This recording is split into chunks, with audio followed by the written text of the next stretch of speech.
Okay, it's happening. Everybody stay calm. What's the Everybody procedure, everyone? What's the procedure? Stay calm. Wait. Everybody just calm down.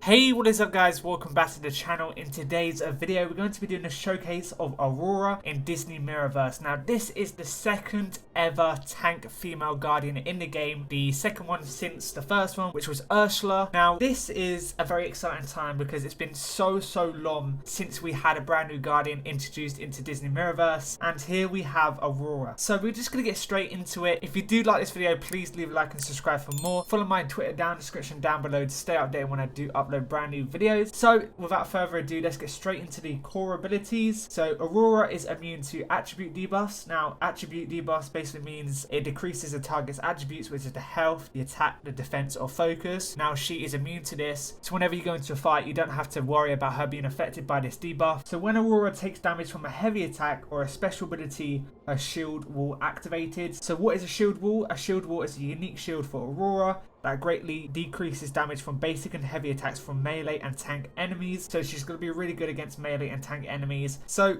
whilst Aurora's shield wall is activated, she gains 75% damage resistance of all basic and heavy attacks from melee or tank enemies for 10 seconds. Now this once again slots into the theme of her being really good against melee or tank enemies in a fight. So whilst the shield wall is active, Aurora is immune to damaging debuffs. Now this is something that's really good because recently we've had, well not recently because it's been like nearly a year since we last had a guardian. Most of the guardians that came up before, there was a lot of damaging debuffs with bleeds, wounds, all this sort of stuff, poison. Now having somebody come into the game that's immune to all damaging debuffs is so important going forth, and this is going to be really good in so many game modes. Having a guardian that's just immune to taking damage over time, and Aurora has that. So once that shield is up, she's completely immune to damaging debuffs, but obviously once that shield is down, she is no longer immune to that. So once the shield wall is deactivated, it takes 10 seconds to recharge. So she gets her shield from taking damage from a heavy attack or a special ability, and then that's when it activates. And then once it gets removed,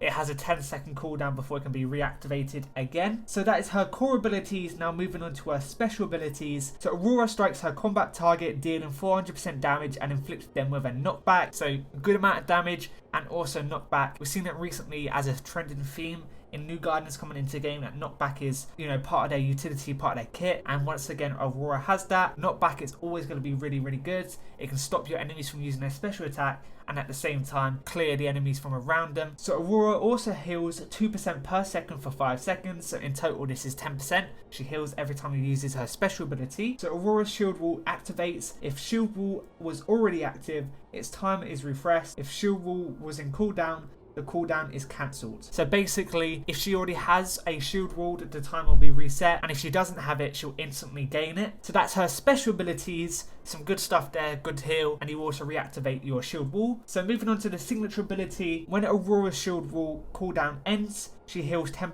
HP. Really good. So basically every 10 seconds you're guaranteed to heal 10% health. So when Aurora's shield wall deactivates, she gains 50% armor. So she doesn't just heal, but she also gains armor too. Every 10 seconds you're basically guaranteed to gain 10% HP and also get 50% armor if you get hit instantly and your shield breaks. A good amount of healing and also armor gain, just to make her a little bit more sustainable in the fights, so you don't actually have to worry about her or actually switching to her just to get her away from your enemies. And that's maxed out, so keep in mind you won't gain 10% or 50% armor. It'll be less than that, but once you do get her maxed out, you're going to see, you know, the full potential of her. So this is at level 100, so she might want to be one of those guardians you put signets into. Just keep that in mind. So that is her abilities. Now we're going to move on to her talents. So starting with the first advanced talent, when Aurora's shield wall activates, she gains a 40% attack buff.